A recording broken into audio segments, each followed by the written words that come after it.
The tribal chief, the head of the table, the one true king. 12 WrestleManias, over a decade of dominance, a career so historic, so jaw-dropping, so absolutely unprecedented, the WWE literally had to invent new levels of prestige just to contain it. Roman Reigns is, without any reasonable argument, the most important professional wrestler of this generation. And this Saturday at Backlash, a man who shares his blood, shares his name, shares his family, is showing up in Tampa with one singular mission: to take everything Roman has built. The title, the throne, the legacy. And after what happened on Raw this past Monday, after what Jacob Fatu did to Roman Reigns in front of the whole world, you have to ask yourself a question that nobody thought they'd ever have to ask.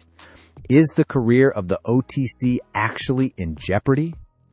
Stay right here, because we're about to go deep into this thing. And I promise you, by the time we're done, you're going to be just as fired up about Backlash as I am. Welcome to WrestleCore. Let's get into it. Let's go back to WrestleMania 42 in Las Vegas, because that's where this whole story truly begins.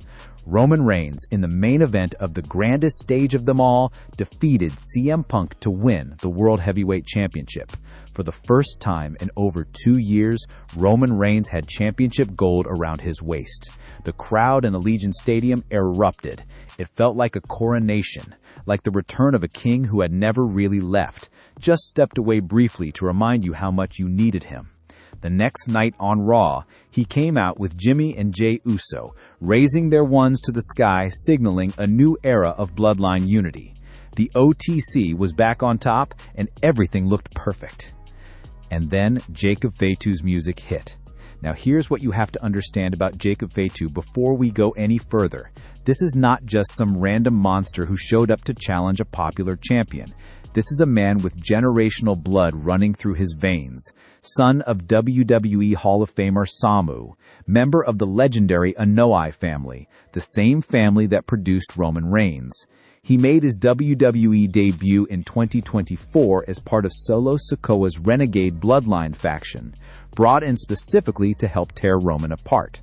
He was the weapon, the enforcer, the Samoan Werewolf, and since then, he has not lost a single step.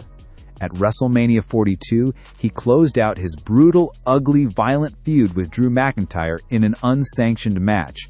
The kind of match where there are no rules, no guardrails, no mercy. And he won decisively. Jacob Fatu came into the WrestleMania weekend looking like a monster, and he left looking like a main eventer. So when he appeared on Raw and looked Roman Reigns dead in the eye and said he was taking the World Heavyweight title at Backlash, the WWE Universe didn't laugh. They shivered. And Fatu made something very clear right from the jump. He doesn't believe Roman ever did anything for him. Solo Sikoa was the one who brought him to WWE. Solo is the one who gave him the platform. And now Solo is gone, written out, storyline consequences, whatever, and Fatu is standing here looking at his older cousin holding a championship and thinking, why not me? I've bled for this family. I've fought for this family. Now I'm going to take from this family. I need to feed my family, Fatu said in an interview this week. And to get to the top, you've got to take out who's at the top. Direct, raw, honest. You can feel the weight of that statement coming from a real place. But what made this feud go from intriguing to absolutely unmissable was the Tongan Death Grip. If you don't know the history, the Tongan Death Grip is a legendary move made iconic by WWE Hall of Famer Haku, also known as Meng. It is not simply a submission hold. It is a throttle, a precise, suffocating grip around the throat that cuts off air, blood, and consciousness all at once. And what makes it even more terrifying in 2026 is what WWE has told us about it. This move isn't just a wrestling hold. It's passed down through generations. It is a piece of the Anoa'i family heritage, which means when Jacob Fatu locks it in on Roman Reigns, it isn't just an attack. It's a statement. A declaration that the legacy of this family now runs through him. After WrestleMania, Fatu started using it, first on Solo Sikoa, then on Tama Tonga, and then The week before the contract signing, he locked it on Roman Reigns and left the champion flat on the mat, struggling to breathe, looking more vulnerable than he has in years. The WWE Universe watched in stunned silence. Roman Reigns, the man who has stood across the ring from legends, who has survived everything this industry has thrown at him, laid out by family, by blood, by a move that Roman himself called something you only pull out at 3 in the morning when you're surrounded and out of options. And then Monday happened. Raw from Omaha, Nebraska, the contract signing.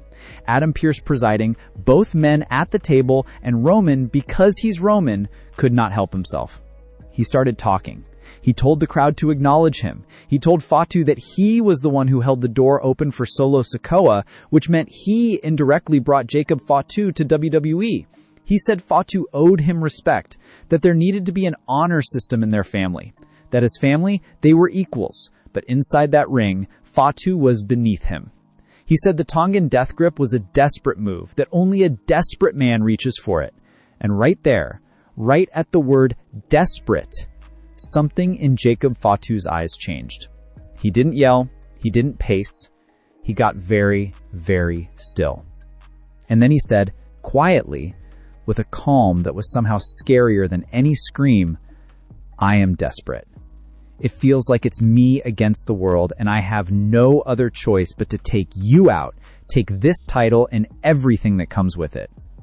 Reigns signed the contract, stood up, got right in Fatu's face, and Fatu snapped. He went for the Tongan Death Grip immediately. Roman fought him off with a Superman punch, threw a chair at him, tried to slow the freight train down, but Fatu kept coming back again and again, like he was built specifically to absorb everything Roman could throw and keep walking forward. Eventually, inevitably, Fatu locked the Tongan Death Grip end for the second time in 2 weeks. And this time, he didn't just choke Roman out, he drove him through the table. Splintered wood, fallen champion, officials flooding the ring, and Fatu standing over the wreckage, calmly picking up the pen and signing his name on the contract next to the body of the World Heavyweight Champion. And after the show, Roman addressed the crowd in Omaha. He promised them that Saturday at Backlash would not look the same.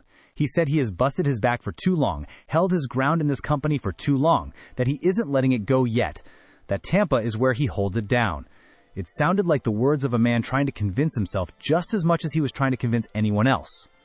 Now here's where it gets really interesting, and this is the part that's sparking conversations all over the wrestling world right now. There are very real, very credible whispers floating around that Roman Reigns might not be on WWE television in June, that his schedule could be pulling him away from the product for a stretch after Backlash. And if that's true, if WWE is building toward a scenario where Roman needs to be written off television, then Jacob Fatu going over at Backlash isn't just a possibility, it might be the plan. A brutal, definitive victory, a title change, a statement moment that reshapes the entire Bloodline landscape going forward. And then there's the wild card that everyone is quietly talking about, the Usos. Jimmy and Jay have been positioned as Roman's allies since WrestleMania, but the history of the Bloodline is written in betrayal. These are men who have turned on each other before, and the right moment, the right story beat, the right emotional trigger, and everything changes in a heartbeat. Will the Usos stand by Roman in Tampa, or will Backlash be the night the table flips once and for all?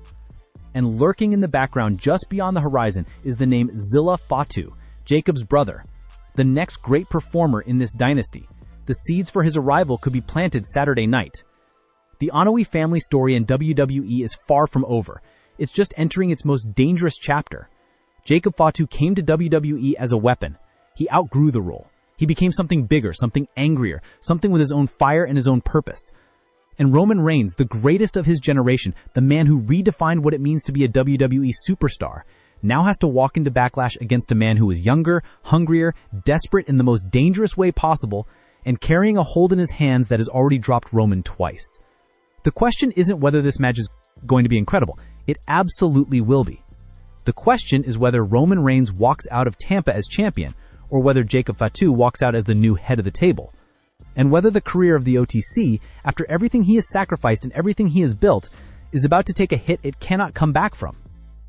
This Saturday, May 9th, at Backlash, streaming on the ESPN app, we find out. If you're watching this and you're not already part of the WrestleCore family, please hit that subscribe button right now. It takes 1 second and it genuinely helps us keep doing what we love. Drop a like on this video, share it with your wrestling people, and ring that notification bell so you never miss a breakdown, a reaction, or a deep dive like this one. We pour everything into this channel because you deserve content that actually respects the sport. Your support means more than you know. Drop in the comments, who walks out of Backlash as World Heavyweight Champion? Roman Reigns or Jacob Fatu? Let's hear it. Acknowledge us. We'll see you next time.